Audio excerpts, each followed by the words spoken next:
The Tangent 8 podcast is aimed at a mature audience. It contains themes that are not appropriate for all listeners. It's important to note that we are not experts. We routinely have no idea what we're talking about and are just three idiots sitting around a table. Listener discretion is advised. Welcome to Tangent 8 Podcast. I'm Seth, and unfortunately this week it's just Swoosh with me. You're stuck with only me. Jondoe decided to be an absolute bastard and live his life and go on a holiday, so he's unavailable to record this week.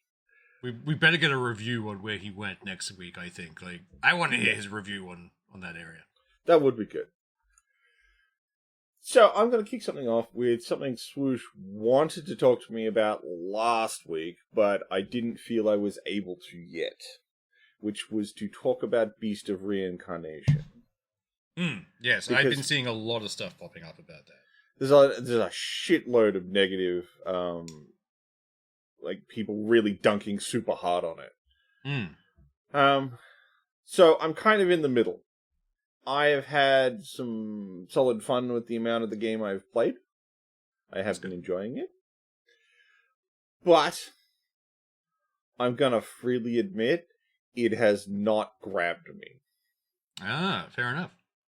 So when I am playing it, I'm having a good time, but I never really feel the need to go play it. Yeah, you're not fully engaged with the world, or... Yeah. And then recently they started making some... they started rolling out the usual post-launch updates and stuff. Yeah. And they're making big changes.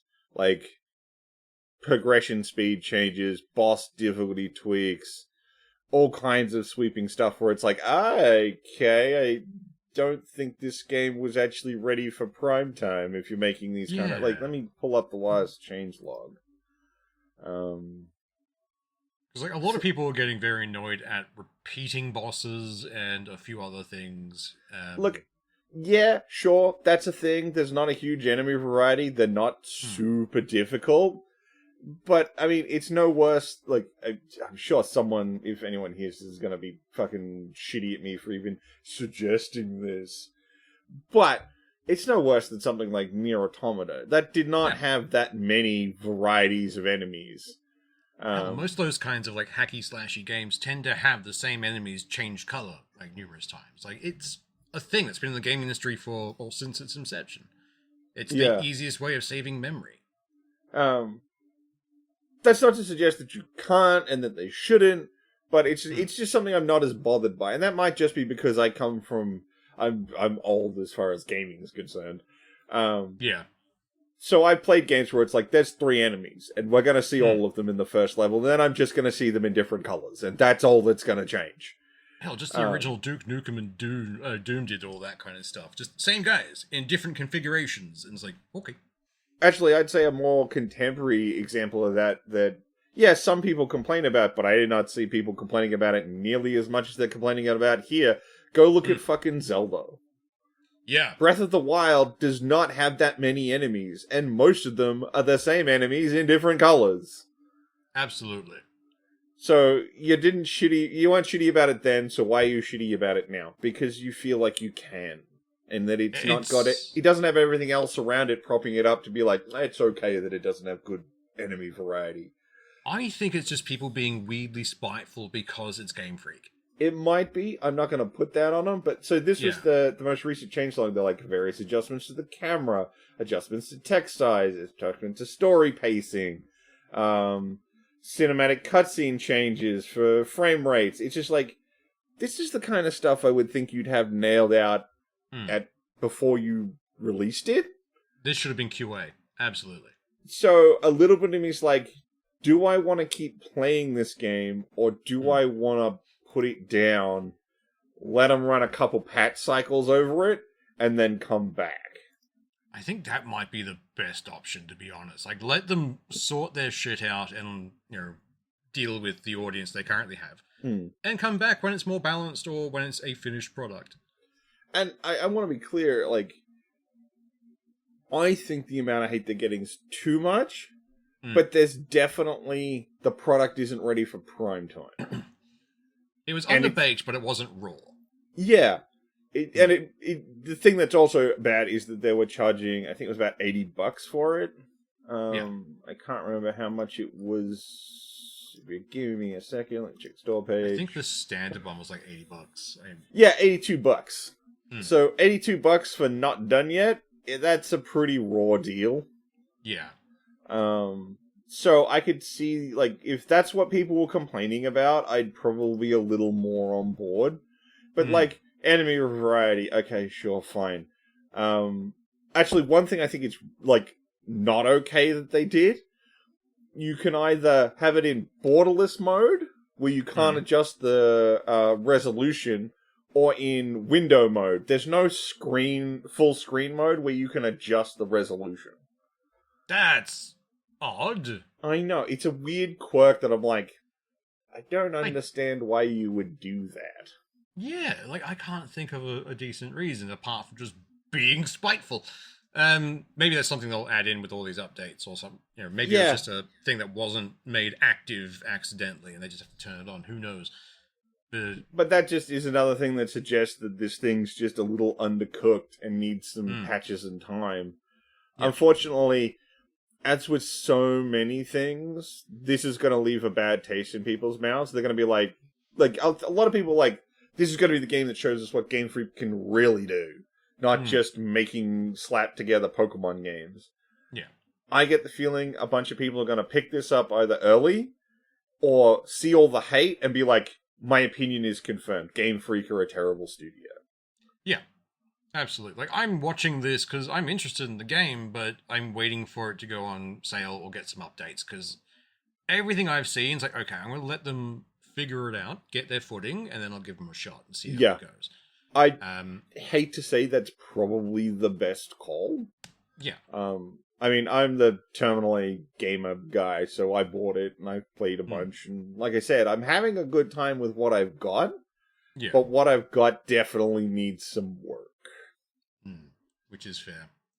It's one of those, like, annoying things with the industry at the moment, because it's, I don't know if it was they rushed it out or if they were being pressured by a production house or someone above them. At some point, the industry has to learn that you need to slow down because it's not worth the egg on your face if you fuck it up and rush something out. Because it just means going forward, no one trusts you as much. Yeah. Like I said, that's why I think a lot of people are going to get the impression that Game Freak is just a terrible studio and they can't make anything good. Because, look, they made these and they sucked. Yeah. So I wouldn't be surprised if we see a push from, like, Pokemon fans soon saying, hey, send it to a different company because look at this controversy. Clearly they can't make games properly. Give it to someone else. Like, I'm expecting that in the next month or so. Okay. Which, you know, it's kind of a dick move. But, you know, at the same time, finish your game. I mean, the publisher they've worked with only has 2 other games to the name, and they're not even in the same genre. Oh, fun. So the game is made by Game Freak, but it's published by this company called Fictions. And the only other 2 games they've made are Tales of the Shire, which was that Hobbit sim game. Oh, yeah. That was also a very basic game. And simple.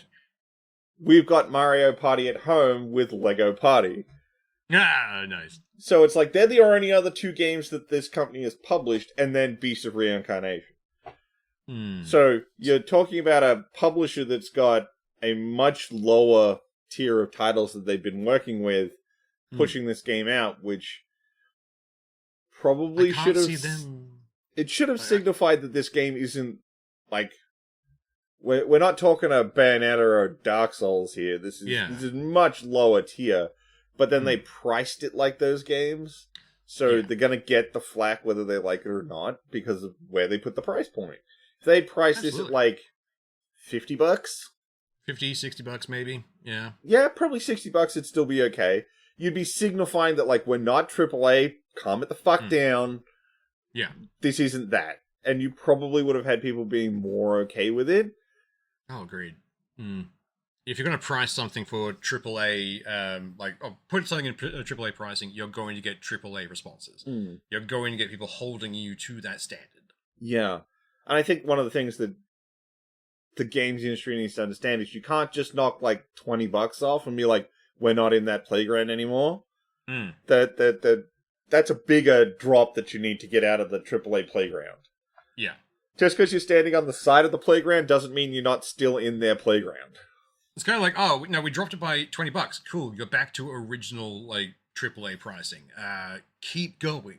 You're at the start of it, bud. Like, you haven't crossed that line. You're still in that, like, AA plus, AAA minus sort of area. Yeah. And then you've got the name Game Freak, which is a studio that's been around forever. So it's like, you're kind of going to get the criticism whether you like it or not. I honestly, with this kind of production house or whoever was backing the thingy, they just saw the name Game Freak. Oh, fuck yeah, we can lean on that name at least a little, right? We can raise the price. These are well-known people. It's like, no, guys, you can't always bank on the name. Just look at Bethesda for that, for fuck's sake. Oh, yeah. Especially Which is just insane, because, like, if you haven't heard about it, currently there is in the front yard of Bethesda, there is a giant rat. Yeah. Called Scabby. I was about to say, I think it's called Scabby. Yeah. Which is basically there to be like, these companies are being pieces of shit. The more impactful thing that I think is around it is a bunch of red flags, which is supposed to indicate all of the staff that have been let go. Yeah. And it's like, that's a pretty poignant thing to do. And I definitely think more game studios, if you have a campus and you can do this, plant the red flags. Show the world how many people this studio got rid of in a physical way. Because like, if all they see is a number, it's like, oh, that's got a lot of numbers to it. But if you see an actual thing, it's like, holy shit, that changes your perspective at least. Because, like, I know this is, like, a weirdly esoteric side point, but I mean, hey, this is the fucking show. And I know it's not everything, but I remember when I was much younger in high school and we were doing all of our history classes. And you talk about how many people were lost in the wars and the whatnot. And then they show you one of the, like, World War II grave sites over in... the US with those little white... No, not the ones in US, the ones in, like, over at Gallipoli and... yeah, over where the... Where it's all the little white crosses. Yeah. And then you see the field of them. Yeah. Like, when you say something like, I cannot remember how many people died in those wars, don't quote me on it, but, say for this, it's like 50,000 people died. It's like, 50,000 doesn't mean anything. Yeah. But when you then go, every one of these crosses in this field is a dead soldier, it means something, and it functions better in a human brain. It resonates, like, so much more poignantly in your head. So when you go 700 people... Oh, God, this is going to sound like such a weird butted up against each other, talking about war and then game studios. But when you go 700 people got kicked out of this studio, it's like, that doesn't mean a lot to me. 700's a big number, but like, I don't think I have 700 of anything around me. But then you go, here in this field in front of the studio is 700 red flags to indicate all the people we lost. It's like, that is easier to be like, okay, I can gather that that's a large number of flags and I see how big it is. Yeah. And that creates some kind of mental connection to the number.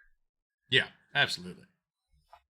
But, it's at the same time, didn't they have who's the new chick in charge of Xbox again? Look, I'm probably going to get it wrong, but I think it's Aisha Sharma. That sounds about right. I know it's like very close. I don't pay attention a lot. But yeah, she had a recent meeting with them. Asha Sharma, sorry. Asha Sharma, that's the one. But yeah, as they're going through like stuff with that, apparently she saw Elder Scrolls 6 and was like, oh yeah, she went for a big press thing where she got to go in and play some test build or something that they had, and she was like, it's so big and the story's gonna be amazing, and trying to drum up all this positive press for Bethesda. Pointedly not looking at the giant rat. Yeah. And I understand that as the person who's supposed to be trying to get Xbox back to a good place, the last thing you want to do is, like, sound an alarm about one of your studios having this huge thing in the front of its campus. But at the same time, it feels tone deaf to ignore it. Yeah. No, this that's is fair. a big problem that one of your major studios is having, and you just seem to be ignoring it. Meanwhile, that same studio is complaining. It's like, it's going to take us so long to make this because we laid off so many people. It's like, well, maybe if you hadn't done that. Oh man, there was something, I can't remember. It was one of the group chats we were posting in. So every time I try to support a studio, they end up underperforming, and then I sell them, and then I go to the free market and get another studio when I need help. It sounds an awful lot more like you're just feeding studios to investors and then grinding them out at the other end. I maintain they're using them like shields against controversy, where it's like, oh no, it wasn't us that fucked up the game, it was this small studio we acquired. Oh yeah, they're using them like a blade of armor. Yeah. So the second everyone's like, that game was shit, oh yeah, no, we fired them. You'll be so happy to know we got rid of them, they'll never fuck with your games again. Meanwhile, we got another guy. Also, just the same person with the mustache, but well, that's the problem. It's not the same guy with a mustache, because the old guys then go, well, we're not working for you anymore, and they're like, fine, we'll find one of these other 100 people who want to get into this industry who'll work for us. Yeah. And I want to be clear again, like, I'm not shitting on anyone who takes money from Ubisoft or EA or any of these companies. Like, you want to get into an industry, you don't think you can do it on your own, or maybe you're just one guy who's good at 3D modeling, and you get a job at one of these places. I'm not hating on you at all. Yeah. These companies are treating you like shit. And I asked you deserve better. Treating them like, people need to start treating the games industry like the music industry used to be, right? And still is. Very predatory to the talent. Yeah. So you will be hired on with a contract that does not account for any growth, does not account for if you do well. If you do well, all of that profit goes to the company, not to you. It's one of those things that just will keep happening.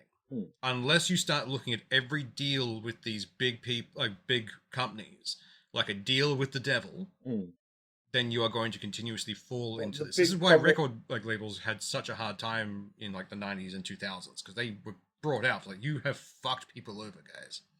Well, the problem is, it's not the people getting hurt by this aren't the people who can make those decisions. Yeah, it's not the programmers and 3D modelers or the art designers or the story writers. It's some cunt at the top that one guy needs to drive a truckload of money up to and go, make the thing. Yeah. Or you have to drive up with a truckload of money. It's like, this could all be yours. Or you have to separate and give it to your staff as well. It's like, what if I just fire my staff? Yeah. Yeah. Problem solved.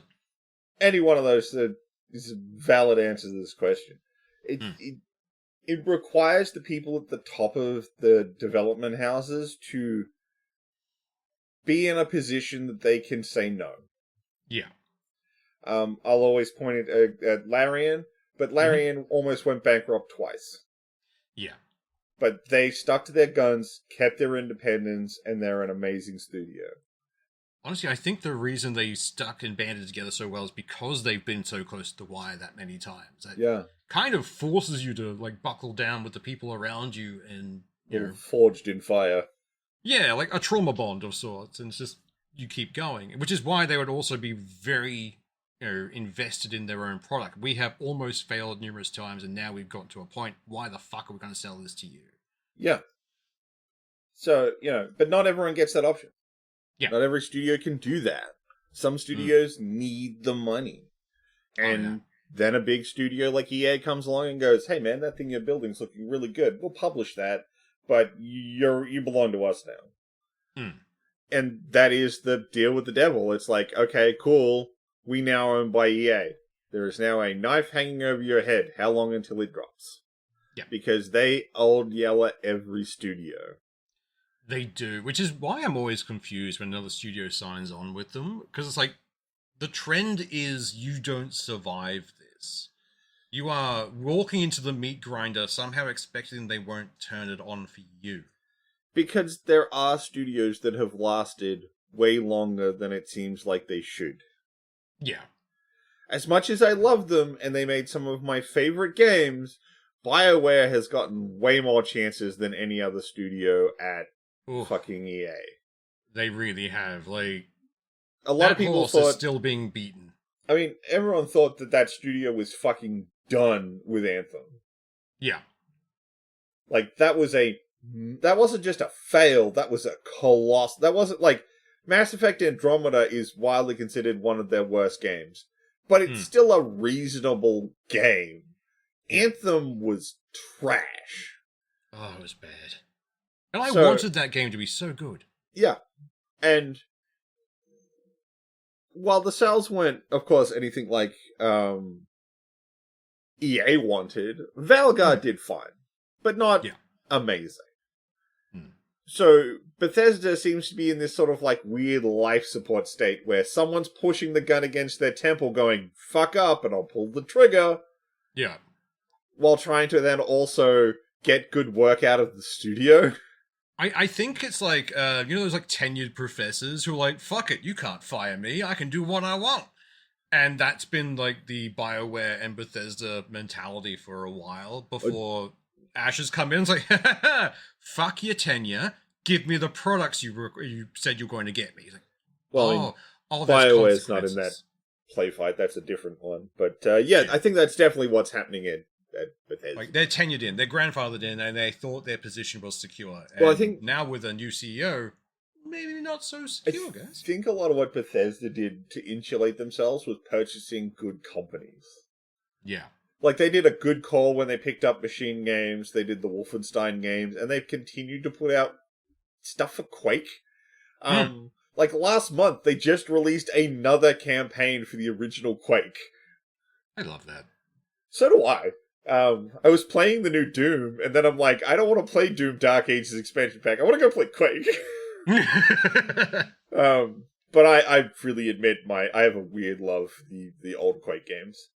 Oh no, it lives eternally in my heart because it's one of the first like games that everyone played because it was installed on every computer every school computer in Australia, I think. Just Quake and Doom. I swear to God. My school was Half-Life Deathmatch. Oh, we didn't have that one. Yeah, we had someone pretty quickly figured out that you didn't need to install it. You just could run it off a USB stick. Ah, nice. So everyone just had a USB stick with Half-Life Deathmatch on it, and you just plug your USB stick in, copy the files to the local drive. Since it was Half-Life, it was tiny. And then you just ran it. So it's like, we've got all these blocks in place, so you can't install stuff. We're not installing shit. We're not doing nothing. Although the IT guy there was pretty chill. We had a shitty IT guy. They did all the stuff that you were supposed to do for an IT at a school to not let students install random shit, but that didn't require it, so... Yeah. But you're right, like, usually Quake 3 was the one that usually got around a little more. I'm much more of a Quake 1-2 person, but that's kind of beside the point. And they also picked up id, of course, making the Doom 2016, Eternal, Dark Age, like, they've been pumping out bangers. And Bethesda gets to put their name all over it and pretend like they matter. Yeah. You didn't make any of that stuff. You just it's literally put your name on the box. I helped. Yeah. We ponied up some money. We That gave means them we get money, therefore we get all the accolades, yeah? Like, nobody. Well, I mean, their branding shows up in, with the opening, when you start a game up and it shows all the studios and shit, theirs comes up first. Like, they fucking matter. The annoying thing is, it's somewhere in their contract of like how long their logo has to be before it can be skipped, and like it must be the first one to show up or something. Like, Oh, look, they're a guaranteed. publisher. I get it, but it's just like you didn't do any of the work. Yeah, you didn't make the studios. They were pre-existing. You went and bought them. It's not like not to give them too much credit. Actually, I can't remember. I know EA has a lot of influence over DICE. I actually can't remember if they bought DICE or not. They probably did. But DICE is a very attached at the hip sort of studio to EA. So it feels a little less weird when you see the EA logos alongside DICE. But it's like, Machine Games, Bethesda just publishes their stuff. Bethesda has no push on what they're making. Yeah. Well, I mean, I'm sure they probably mandate, because that fucking third fucking Wolfenstein game was pretty bad. Yeah, that was the one a with the bit of two a daughters, and yeah, that wasn't a well-designed game. I didn't get into that one. Something pulled me out of it. That's pretty don't easy. Know what it was? Probably the fact that the game is heavily designed around co-op. Yeah. You can was play that also the one where everyone started getting really stupid? It's like, they're killing Nazis. That's horrible. It's like, what? Why is this a thing? Maybe. I vaguely remember some kind of controversy like that. Yeah, it was the strangest fucking thing. For like a week, everyone's like, oh, it's mean that they're killing Nazis. Like, no, it's not. No. What do you mean? Why are you saying this? Open Nazis is one of the few groups of people that universally we seem as a society to have decided they're the bad guys. Absolutely. You don't feel bad for the Nazis. And if you do, we have to check your hard drive. You're probably one of them. Yeah. Oh. That was a solid tangent. How did we get here? Well, we've actually sort of been moving through some of the topics list. Slowly. Just like at a slow meander. We are very good at a slow meander. I mean, side note, if you want to talk about it, like, I haven't watched it yet, but apparently the new Becky movie is dunking on Nazis pretty hard and doing a good job at it. Oh, I haven't watched it yet, but I'm keen. I love the Becky movies. I'm going to rewatch them before I watch the third. I want to do the whole trilogy in one go. Yeah, because the first one was Nazis. It was they were after the key, which was like to something, and then it was like neo-Nazi manosphere kind of guys. And I don't know what the new one is, but I'm keen to find out. Yeah, same. And like, goddamn, I've said it back when that movie came out, the first Becky. Holy shit, did they manage to take a comedic actor and make him into a really effective Nazi? Yeah, like the guy who played Paul Blart Mall Cop is a really fun Nazi to watch, which is a strange sentence to say. Well, I mean, he's infinitely hateable. Like, you're supposed to hate him. And he does an amazing job at making you just fucking hate him. Oh, it's kind of like that poor chick who played Dolores Umbridge in the Harry Potter series. Or the movies. Where it's like, congratulations, you did so well that people hate you. I would actually argue the better example of that would have been Joffrey from Game of Thrones. Oh, yeah. I think he gave up on acting after that. It's like, I'm gonna go do something else, okay? I don't know, but yeah, he got... Like, people were super okay to just tell him how much they fucking hated him. Oh, God, that is the prime thing I point out when people's like, yeah, people aren't getting stupider. Yes, they are. They can't tell the difference between someone acting a character and the actual person. No, I mean, I think they do, but it's more like they I think the thing that's weird, that's got, like, I'm just some schmuck on the internet. I have no celebrity clout here or anything like that. Please say our original... thing at the start of this podcast. Idiots table, you get what we're talking. But like, if you're an actor and you've done a popular character, people are probably just going to, without your input, tell you what they think of your characters. And if it happens to be a character that universally everyone decided it was okay to fucking shit on, they're probably gonna, unfortunately, treat you that way too. It's okay for me to come up to you and go, "You're such a piece of shit." Yeah. But they're not shitting on the actor, they're shitting on the character you played, but unfortunately, you're both. Pretty much. Well, I mean, like, if you'd gone, hey, we're gonna use the guy who played Paul Blart Mall Cop, and we're going to have him play this serious role, I've been like, are you okay? Yeah. Because that guy can't do that. Yeah. But he can. Turns out he can. It is that weird thing where you see a comedic actor play a serious role. Is this where you're going to bring up Robin Williams again? No, I was actually going to bring up, what's his name? Jim Carrey. Yeah. When he played it, was it Seven? No, not Seven. It was. He only did like one serious movie that I can remember. Yeah, but they always do it. Like, eventually, they all give it a shot. Sometimes it works, sometimes it doesn't. Oh, yeah. Sometimes it works in a way that you don't expect, which is why I was expecting you to bring up Robin Williams again, because that one is pretty fucking good, but... That's a great movie. What is that? 24-hour photo. Yeah, that's it. Yeah. Also, he's in 2 SVU episodes where he plays a very crazy guy, which is fun. Yeah.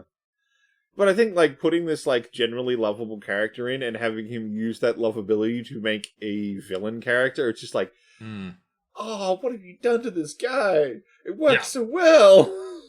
I don't like it. You took the inbuilt safety I feel for this person and flipped it on me. How dare you? But also, please do it again. I think that's what made... I'm going to have to look up his fucking name, because it's going to annoy me that I'm just keep referring to him for the one movie.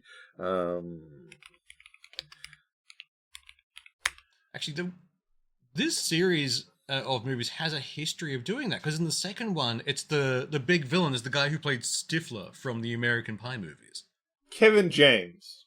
That's the guy. Yeah. Kevin James is not someone I would have ever looked at and gone, he can do this. And when he showed up, it's like, oh, they're playing up the nice guy stuff, because at the start he's trying to be a little bit pleasant.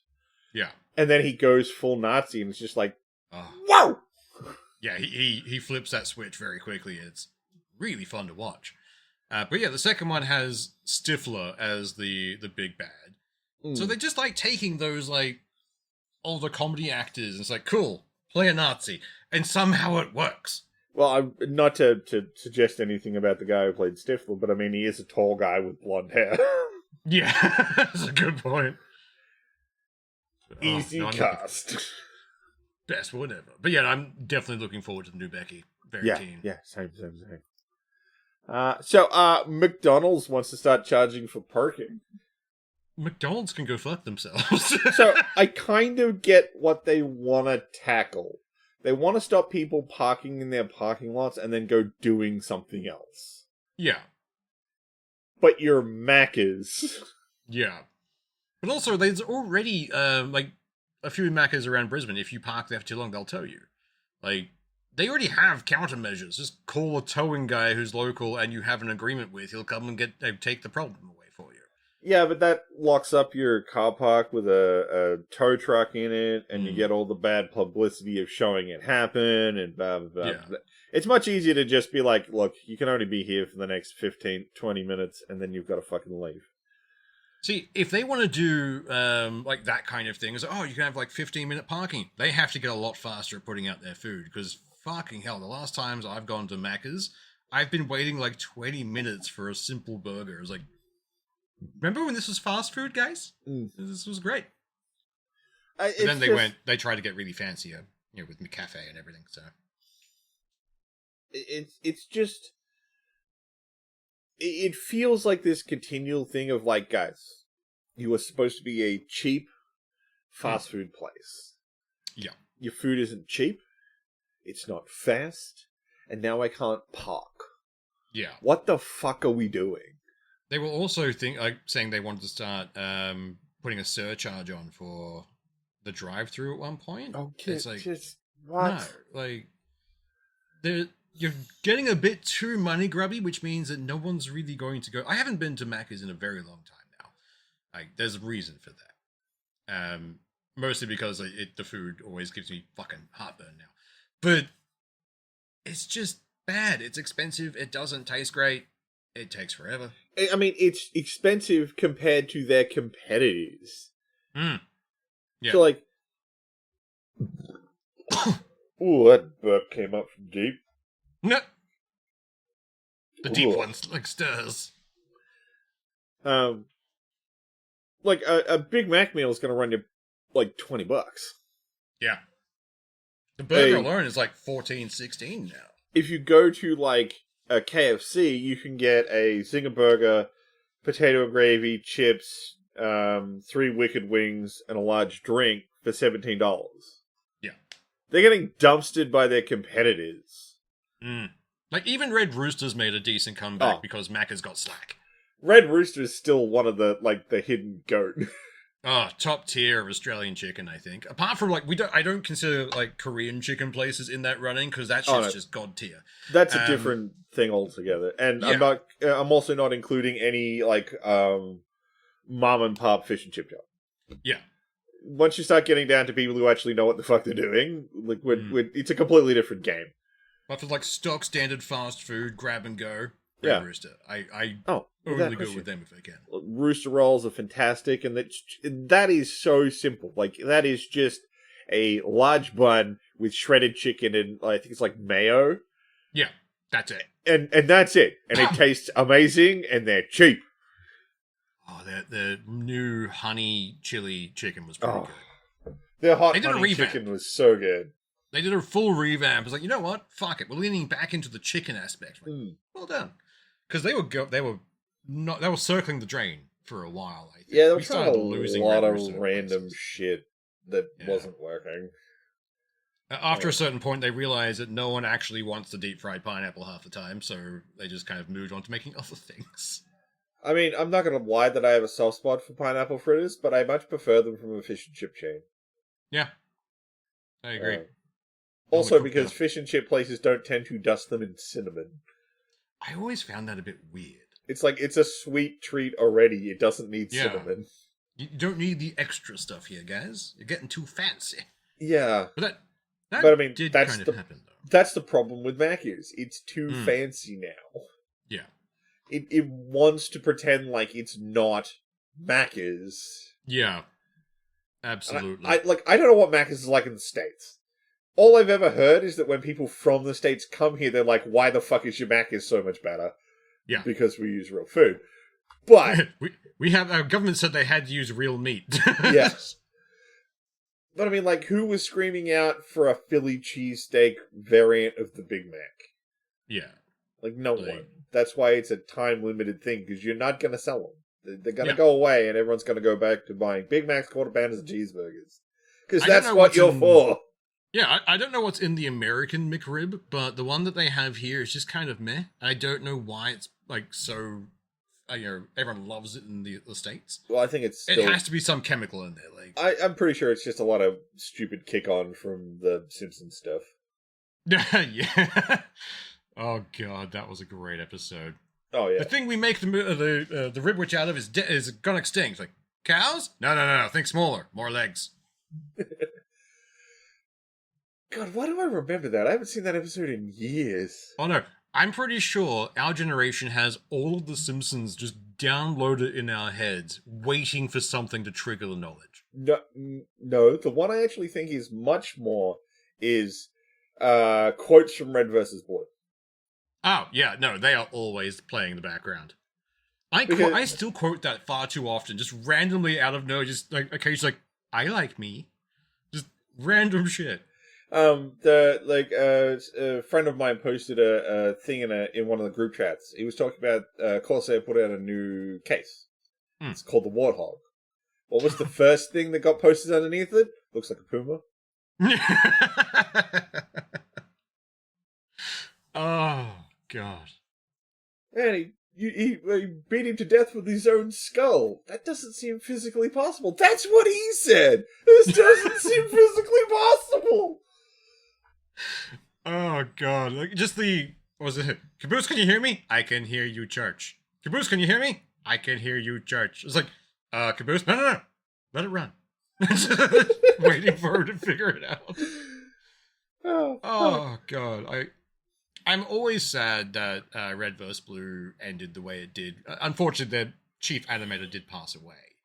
And it's hard to get someone who matched his intensity for those fight scenes. I mean, that's not what killed Red vs. Blue. It was the show, like... One, Rooster Teeth had its own internal issues that drove down the quality of their own products, in my opinion. But... one of the things that I think Bernie said that I think was a massive long-term detriment to the product was he was quoted as having said, there was some podcast or thing where he points out that as long as people keep asking for more Red vs. Blue, he'll keep making it. Which means you don't have an end point. You've got this perpetual treadmill of people going, when's the next Red vs. Blue? and you've already said, well, we'll keep making it if you keep asking us for it. Yeah.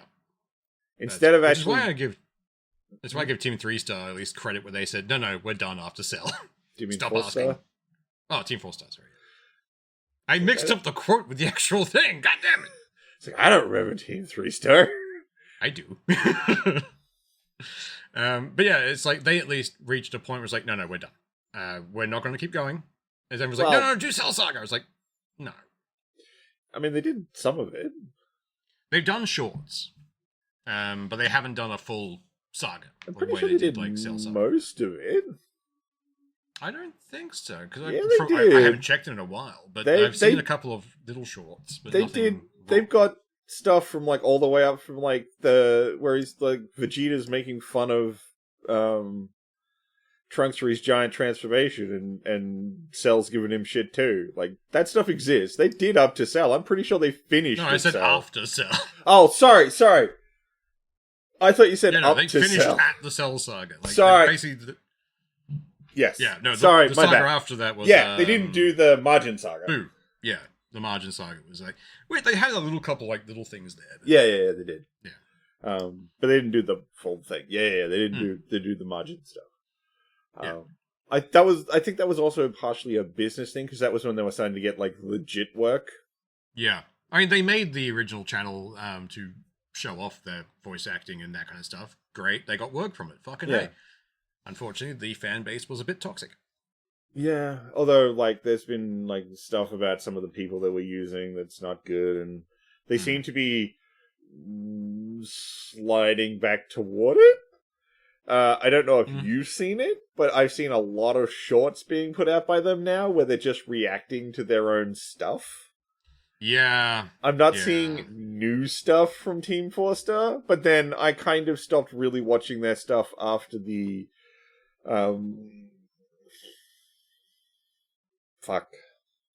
Helsing? They did their they did their playthrough of Pokemon. Oh, the Nuzlocke. Yeah. Yeah, I kind of stopped after they did that, because it was like, there's nothing. You're gonna do more of these? Awesome. That's kind of cool, I guess, but it's not that entertaining to watch you guys do this a second time. It's fun to watch someone do their first Nuzlocke. Yeah. But after that, it's like, no, you need to condense that shit down into something more palatable. I don't find watching you the second time, because you've learned the tricks now. Yeah. The first Nuzlocke where you make mistakes and you don't really understand what fodder Pokemon are for or anything like that.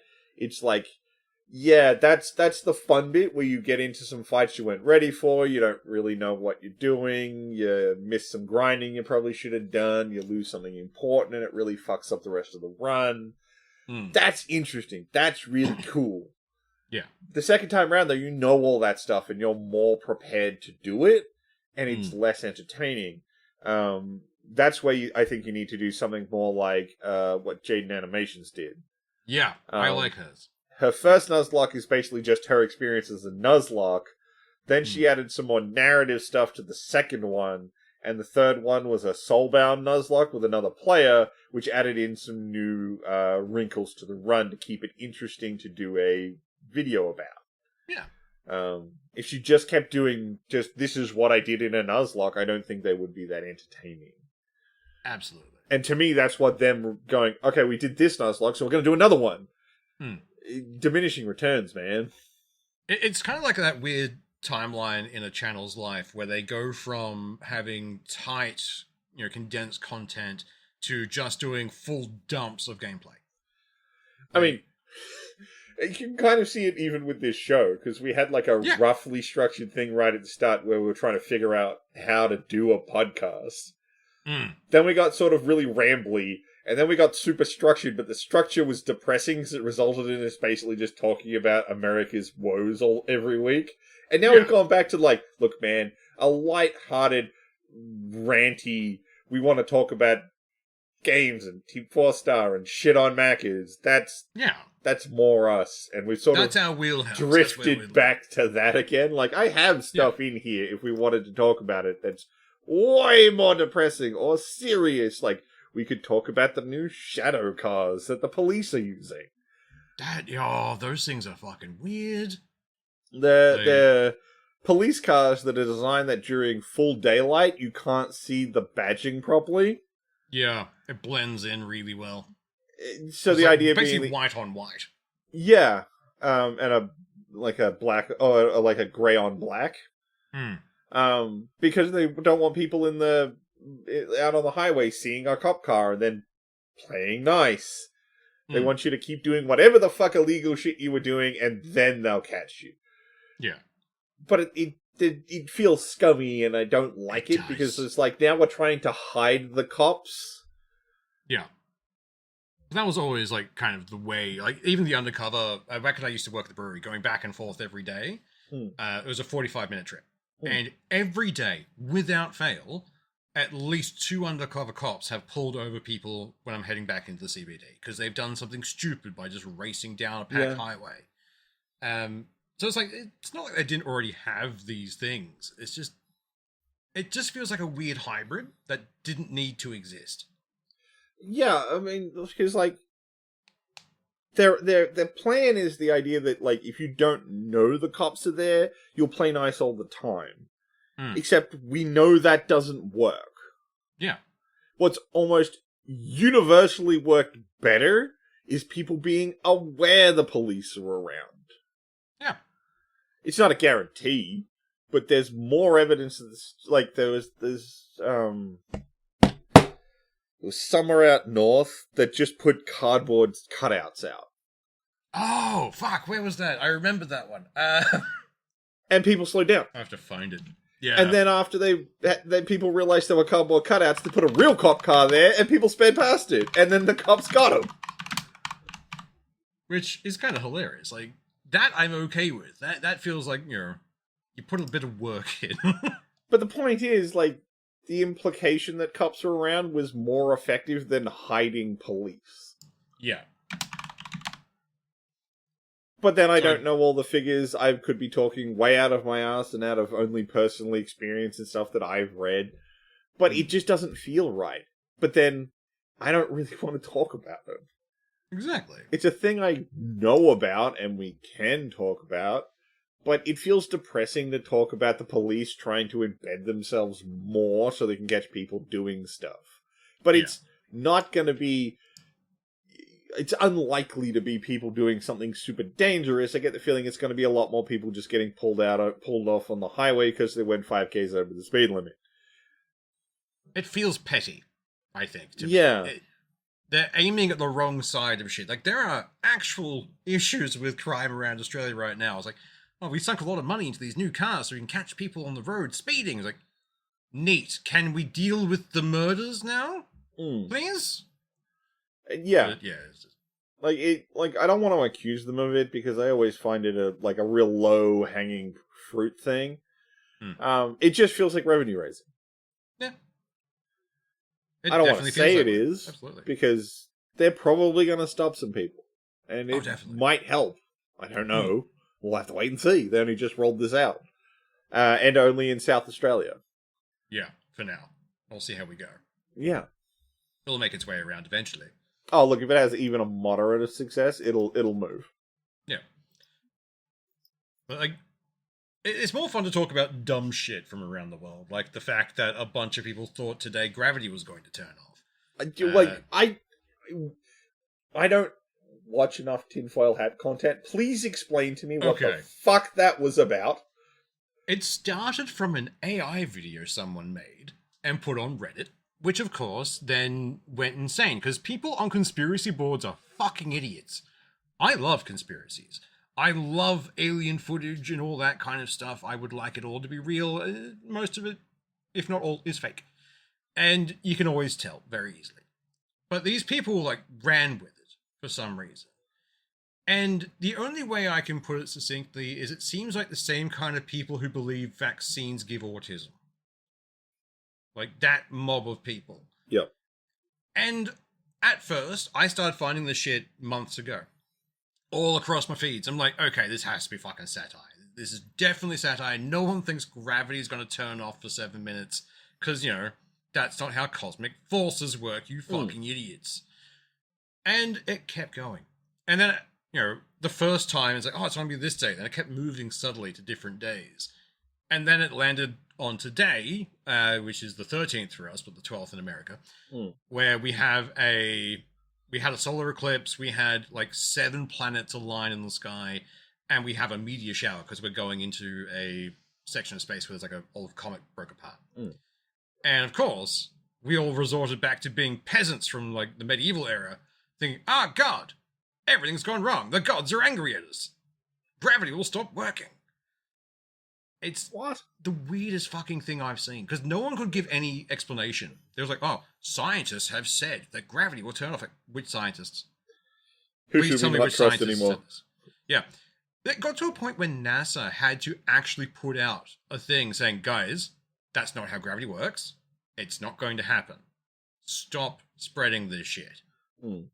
Like, it was dumb. Yeah, it was so very dumb. It just makes me realize that we have just, like, defunded far too many schools across the world. Like, there needs to be a lot more money put back into education. Yeah, if that, like, I always sit here and be like,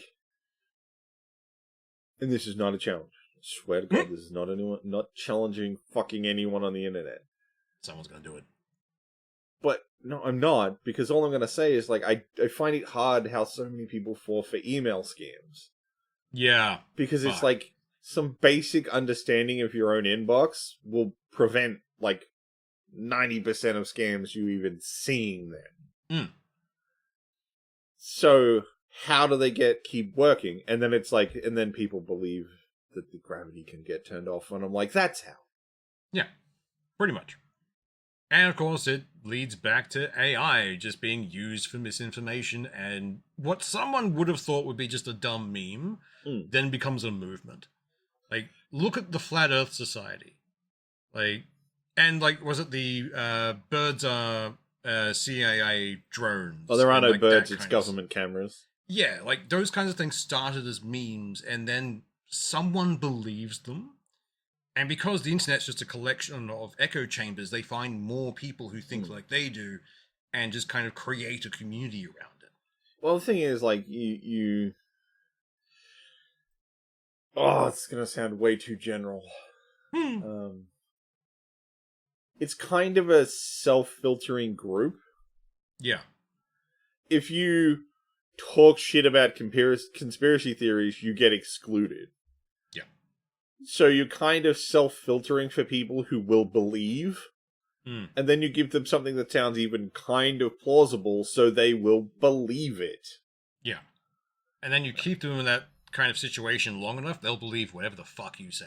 Well, that's where you start drilling down. Like, you can say something, like, really broad, like, I don't know, banks run the world, and it feels right, because all these, like, banks have all this money and all these people are at the top of them and they let billionaires get away with bullshit. And so there's some real world correlation that you can use to make it feel real. And then it's like, okay, so it's not the banks, it's the shadow government that runs the banks. Yeah. And governments are pretty shady and they do a lot of weird shit. I mean, MKUltra was a thing.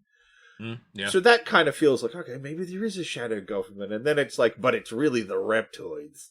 Yeah. It's just that you just push it as far as you can before it starts being not as plausible. Then you leave it there for a bit. Then you push again. But that's what I mean about the group self-selects. Like, if you can't believe in the bank one, well, then you're not ever going to hear about the shadow government one because you've already self-filtered out. And if you believe the shadow government one, well, some of you will believe the reptoid one. And then you'll self-filter those people out. And then if there's something below the reptoids, I don't fucking know. Usually the reptoids are the bottom of the pyramid. It's turtles all the way down. Yeah. The fucking Turtle King's at the bottom. Yeah. He's below the reptoids, so the people who won't go any further than that self-filter out. And then you've just got this diehard group who's like, the Turtle King runs the world. Yeah. Absolutely. And I know that was very hyperbolic, but, like, that's what these sort of self-filtering groups do. This is why I've always been, like, a true internet lurker. I don't comment on shit when I can, like, unless it's something that actively annoys me, and I have to say the things, I'm not going to say anything. So I watch things like there's an Australian guy, Slapped Ham, who does a bunch of like ghost sightings and that kind of stuff, which I have on the background. I play video games, but they've gotten to the point where all of those channels go. They're reusing the same clips, and they start using language like, "Oh, people on the internet think this could be this." Like you are taking the most extreme shit from the internet and saying that's what it is, when this is clearly just something that fell over. Like. There's one that's like, oh, all across Australia, there was all these trumpets from the sky. It's a train stopping. Like, it's one of those things. Like, people who believe this stuff can't believe that crackheads exist. Because half paranormal shit can be explained by a crackhead got in and started doing crackhead things. That isn't a zombie trying to break into your business. It's a crackhead trying to grab your laptop. Yeah. No, it's a bunch of nerds trying to steal Pokemon cards. God damn. God damn. The TCG, like any TCG at this point, is fucked from these people. God damn it. Oh, but I mean, like, have you seen, like, the V Friends? Oh, yes. The guy who's desperately trying to push his own NFT card game shit. Yeah. Yeah. Yeah. It's just like, and like, that they don't have marks for rarity, they have color variation. Oh no, this is purple, not green. Ah! That makes it the super ultra rare one. There's going to be people who don't know enough about the cards who are going to sell them and get fucked, and they're not going to know they have the ultra rare expensive ones. What also, are you who's doing? buying these things? Like, who is They're buying not. and selling That's these the things? thing. They're Yeah. not. They're trying to artificially create a hype for the game sucks too. Well, at least it's just a bluffing game. That's all it really is. Yeah, because you have it's just. You get a pack of cards and play War, and you've got the same experience as playing this fucking card game. Yeah. It is War, right? The one where you each get a card and try to bluff about who's got the higher one. I think it's called I believe so. I'm pretty sure that I've heard it referred to as War. Yeah. That's what you're doing. You just have a card with a bunch of stats on it, and you're like, I want to do Strength. And you either say yes or no, and if you say no, you have to choose another stat. But I picked the stat that you're clearly low in, so why would I ever want to do that? Yeah. But that's not how the game works. The other person gets to say no if they think they can't beat you. Like that's it's really bad. It's a bad game designed to just try and grift packs of cards and get people to buy them and pretend that they're valuable. And all of the shit just looks AI generated. Like, all of the characters. They all have that cartoony look to them. I mean, even if they're not AI generated, they definitely got, like, a bunch of guys on Fiverr. Yeah, pretty much. Like, they are the most basic, like, there's very little detail, they're just bright colors. Oh, they're like, it's a game for kids, and for adults, too. There's adult cards in here that are it's all bright, cartoony characters. It's clearly targeting children. Yeah. You want kids to shore up the market to make the card packs sell, and then you want adults to speculate. And this is all I know he's on YouTube or like a streaming service a lot. Like, I don't know the guy who makes this. I didn't know he existed until I watched the Moist Critical thing about. I think it's Gary V or something. Yeah, because like I'm pretty sure he was a con artist somewhere previously. But I could be very wrong. It's so dumb. Like, what the fuck is this? Why, like, real card games have enough trouble trying to be popular enough to even remotely inflate the cost of their product. You're not making a good game. You're grifting it hard. It's pretty obvious that it's not gonna go long term. I think it is just like, it shows the issue with trading card games at the moment, where they're focusing more on the collectible side than the actual game. Oh, 100%. Because that's exactly what's happening with Magic the Gathering. It's like, ooh, we got a new drop, everyone's got to get the thing. It's like, can we just play the game? No, you have to use new cards. Can't use old cards, got to use new cards. That's trading tournaments, yes. That's where, like, longer form formats like Modern or Commander come in, where you can use fucking anything. Yeah. Playing Standard, which is the rotation one, is different. Although they kind of fucked up Standard because there's so many sets in it now. There used to be smaller number of sets which allowed for better meta growth. Now Mm. it's like every 3 months you've got to upend the entire meta, so no one gets... No, it's not even 3 months, it's like 2 months. Yeah. I don't remember because I never really played Standard. I played it for like 1 season years ago because it was like, oh, now it's out. My decks are useless. Well, I don't want to make a new deck, so I'm not going to. I didn't want to spend like shit ton of money on new cards to build a new deck. And I liked the deck I had. I I had a Darksteel themed deck, and it was like, this is really fun. I really enjoy playing this deck.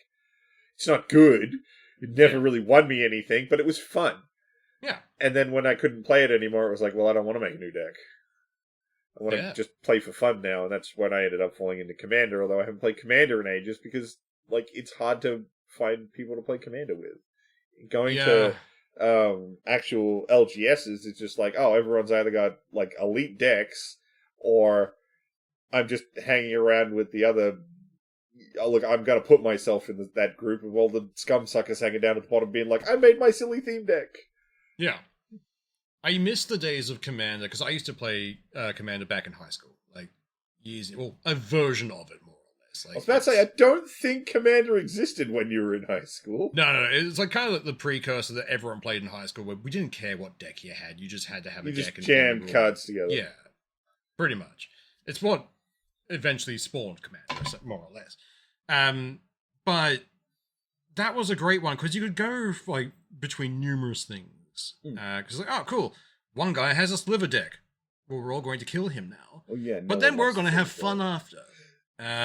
And now it's like, at Commander now, it's like, cool, I'm using my SpongeBob deck, and somehow it is destroying people's other decks. It's like, God fucking damn it.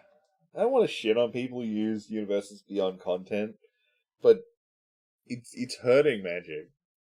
Like, with the second they brought in Spider-Man, I was like, it's okay, but, you know, Marvel and superheroes still kind of fit a fantasy-esque thing. There's like, SpongeBob! Like, no. But, okay, SpongeBob was a secret lair drop.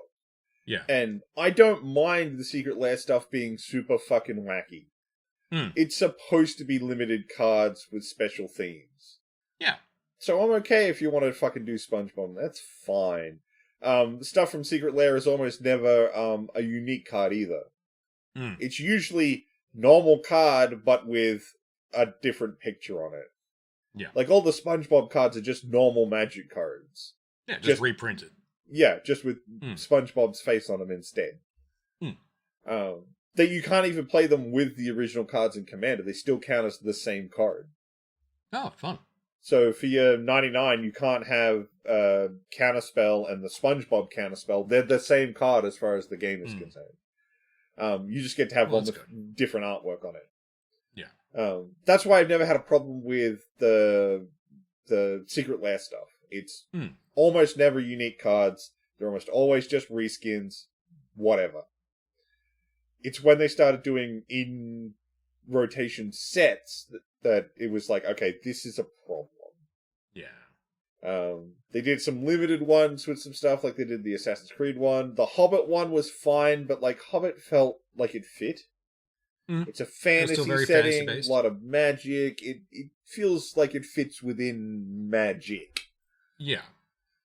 But even then, even in-universe sets can get weird. No one liked, I think it was Aetherflux, which was the one where they all drove race cars. Oh, yeah. It was like, that didn't work. But then you can do weird stuff because people like Nuke Panna, which was gangsters. Yeah. Like, it's so strange. There's a vibe. You can, like, the magic setting's flexible, but it needs to work within its own internal logic. Yeah. Absolutely. If you take it too far from that, it just snaps you out of it. Like, racing was too much. People didn't like, Thunder... Was it Thunder Junction? They did a Wild West themed one, and no one liked that one either. That one got pretty heavily panned. But then people liked, was it Edge of Eternity, which was a complete spaceship themed one. People loved it. Yeah, like, you can do stuff with magic, but it's got to stay within magic. Now it's like, it's Spider-Man and TMNT and Marvel superheroes and Star Trek, and it's like, this hurts because this isn't what I came to this hobby for. Absolutely. I haven't It bought doesn't Magic in a while. mesh. It just feels like it's been forced into it. Like, then there's the problem with Hasbro just trying to jam D&D and Magic the Gathering together at all times. Yeah. They're just like, no, they're the same now. Like, stop that. Keep them separate. You can have, decks themed around Pathfinder and all that kind of stuff. That's fine. Actually, they did do a full D&D set, which again was fine. Yeah. Again, it's a heavy medieval magic setting. It can work. I'm not saying it can't. But I'm just waiting for them to try and start changing D&D. So it's like, oh, instead of dice, you use your deck now. I was like, no. I'm waiting for them to try it. I'm not going to say they won't. Yeah. But I feel like that would be too far even for them. Yeah, at least that's what I hope, because Hasbro does love money. I know, but I think even they, as much as they want to own D&D, I think they understand that D&D has to be its own thing. I think they still have more room to bring D&D into Magic than to bring Magic into D&D. Yeah. If they created a soft version of Magic in D&D as a in-universe card game, it'd be like, okay, that tracks, but I don't have to play that in D&D to play D&D. Yeah. You could just pretend it's your own in-universe card game. For flavor. Yeah. So you could theoretically have two players play a hand of Magic at a D&D table because it's an in-universe game. That could be fun, but it would be more of a narrative mechanic than a mechanic. Definitely. I don't think they do dumb stuff, but I don't even think they're quite that stupid to try and bring Magic into D&D in a mechanics way.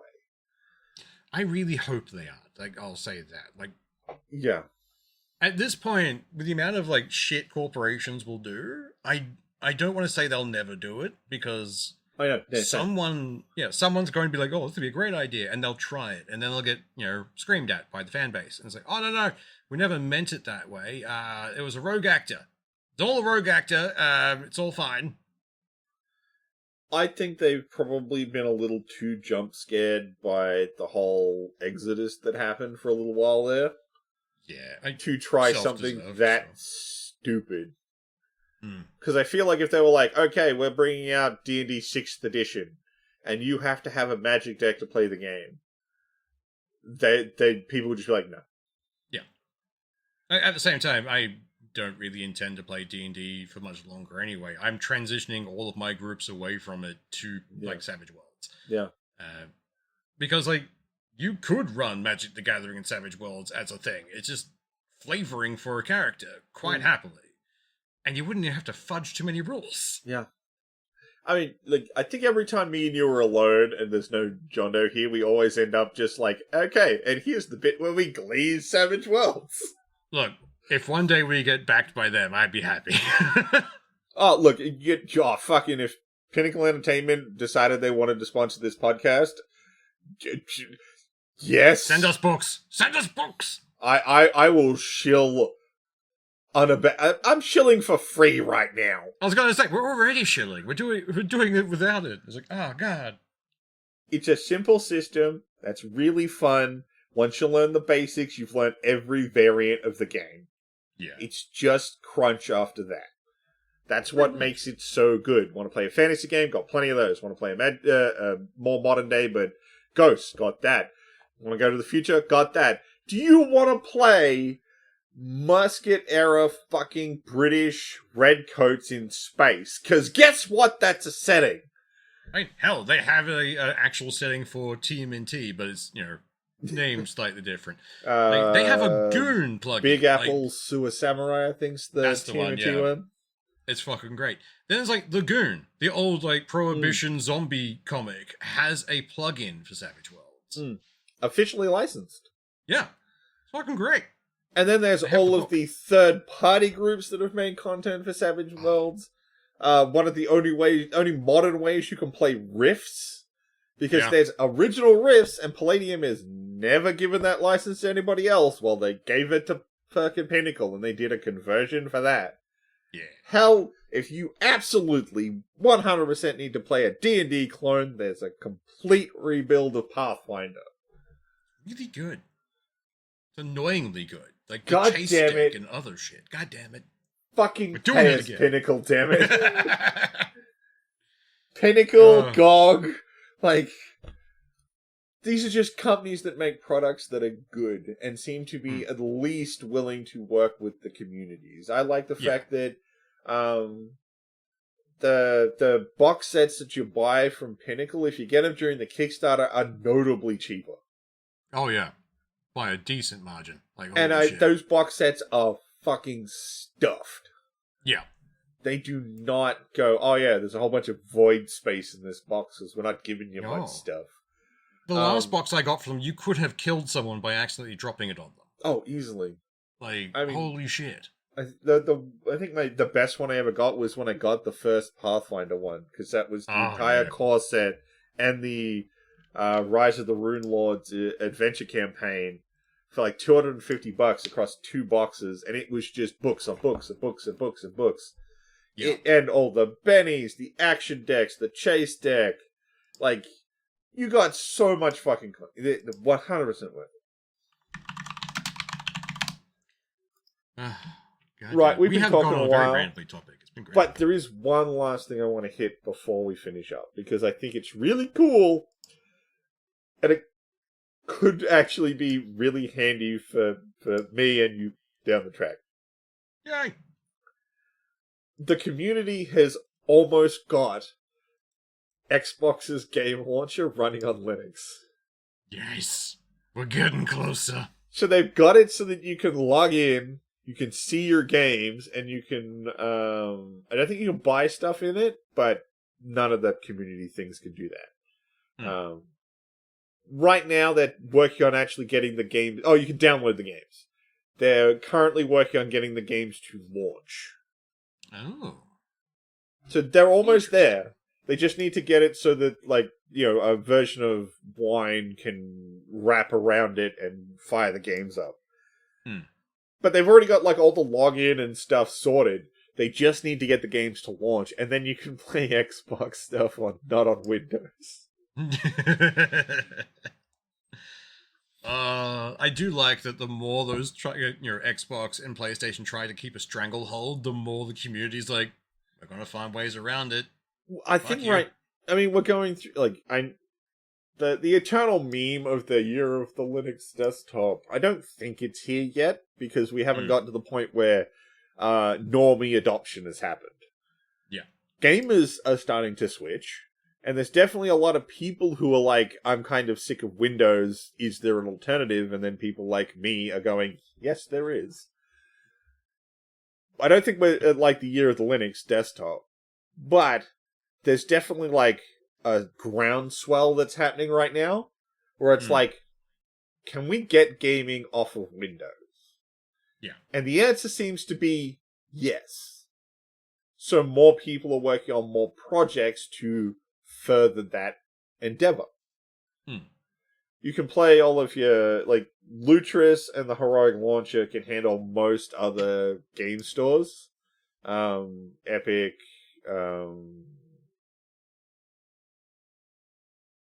fucking function good. Blizzard's launcher,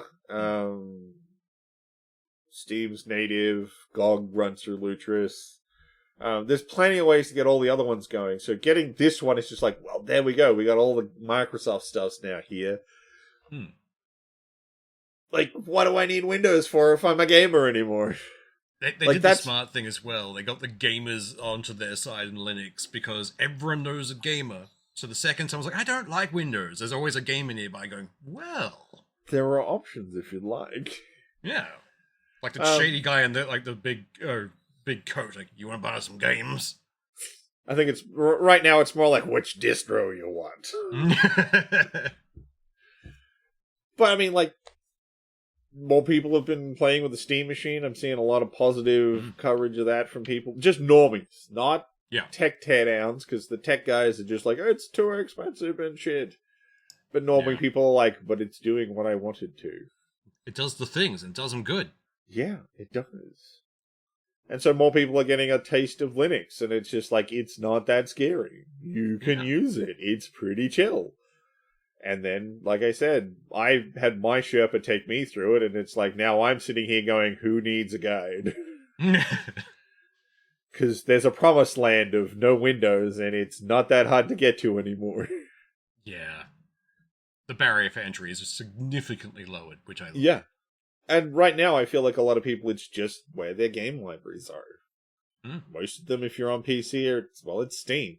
Steam's native. If it's not, and you're like me, and you're like, buy it on GOG if you can, well, Lutris does a good job.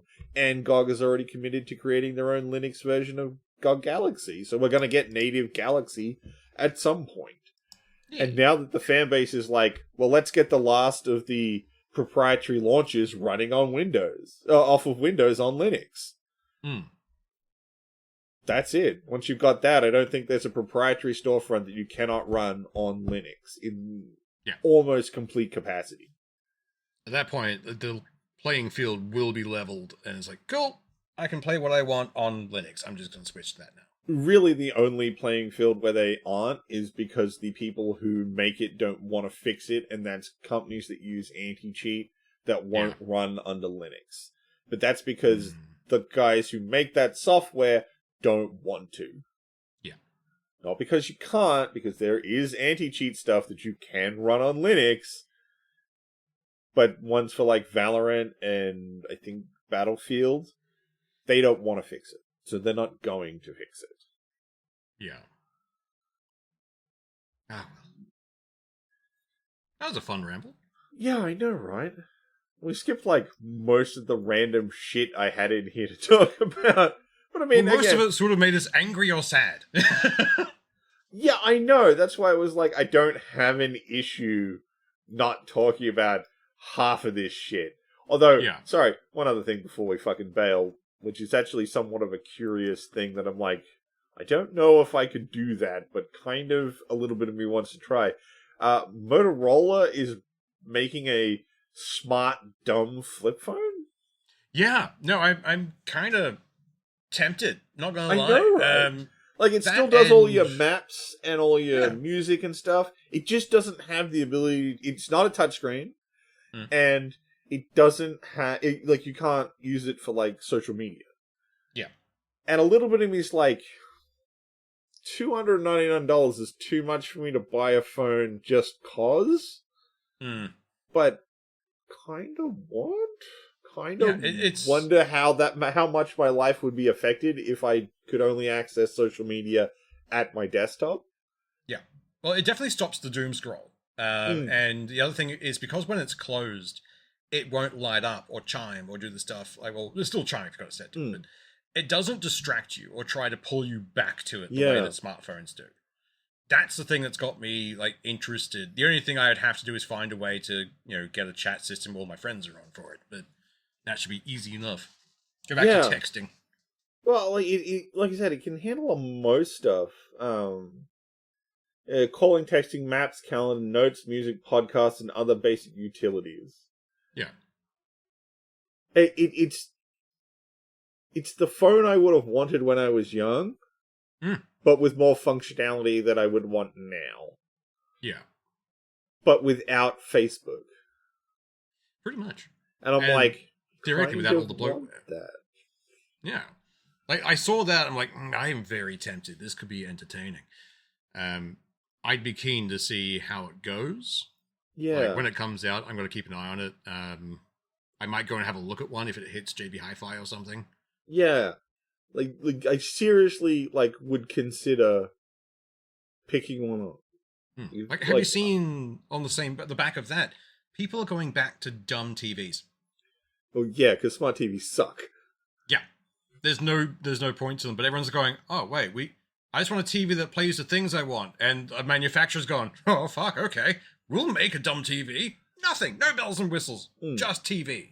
Like, thank you, that's what I want. Let's make it cheap. Well, a lot of people these days either have a Chromecast or some other media device like a Shield, or are just connecting a computer to a TV. Yeah. And then they can control how the media is served in some capacity, instead of all the listing devices and bullshit that's in a smart TV. So yeah, people like stupid. I own a stupid TV.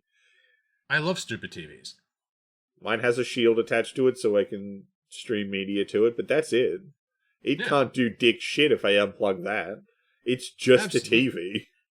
I want to watch my TV. I don't want it watching me back. It's one of those things, like, I always remember, like, back when this tech started popping up, everyone's like, oh, well, if you have nothing to hide, it's fine. Like, yeah, I still want my fucking privacy, though. Like, look, man, I want to be able to sit down, watch the latest Rick and Morty, and not care whether or not I have pants on. Yeah. Agreed. Just... I don't need my TV tweeting out dick pics. No, that was a Roomba or something, wasn't it? I know the Roomba did, but I mean, like, that's the same basic idea. The TV can see me, and it can do stuff with that image. Yeah, this conversation started back when the fucking Kinect first appeared for the original Xbox. I was like, why do I want a camera always looking at me? Oh, it's not always looking at you. Then it came out, it was always looking at you. It's like the whole thing of, oh, no, Alexa doesn't listen to you unless you say, hey, Alexa. Like, then how does it know when you say, hey, Alexa? Oh. Yeah. But yeah. Going back to dumb shit is a new tech thing, and I'm all for it. Like, so much. Like I said, when this comes out, if for some reason I just happen to I'm saying, like, a spare $300, like I didn't buy a $2,000 fucking Steam machine. Same. But, like, if I have a spare $300, there's a better than zero chance that I might buy it and try. Yeah. And see if I'm okay with not having social media on a phone. And if that's the case, I might just stop using a super smartphone and just go back to something that's a little more basic. Well, I don't really use my smartphone for anything that is considered useful on a smartphone. Like, I might send texts and calls. I use the chat system in Messenger. That's the closest I get to social media now. Yeah, I mean, I need a web browser because I still want to be able to Google stuff. And that's, like, mostly it. It needs to be able to make phone calls, text messages, give me a map. Facebook's not the important bit. And if I really want Facebook... This was made for millennials, because you have to use the fucking, like, the proper typing again. Yeah, all the numbers and the letters again. I can still do that. I tried it the other day, because I found an old phone. I'm like, I wonder if this... Oh, it still works. Oh, yeah. Yeah, I mean, like, if I really need, like, Facebook Messenger or something, if it's got a browser, I can just browse to Facebook. But it won't have Facebook's apps, as you say, clawing for my attention. I'm going to have to actively go, I want to go to facebook.com. Yeah. It won't be chirping at you every 5 seconds. It won't have apps you've never used somehow siphoning your data still. Yeah. So, yeah, no, I'm kind of interested in it. And on that, I definitely think we can finish up. We're well out past an hour. We had to make up for the fact that, Jondoe's not with us. Extra ranty. Exactly. All right. Y'all have a good one. Bye.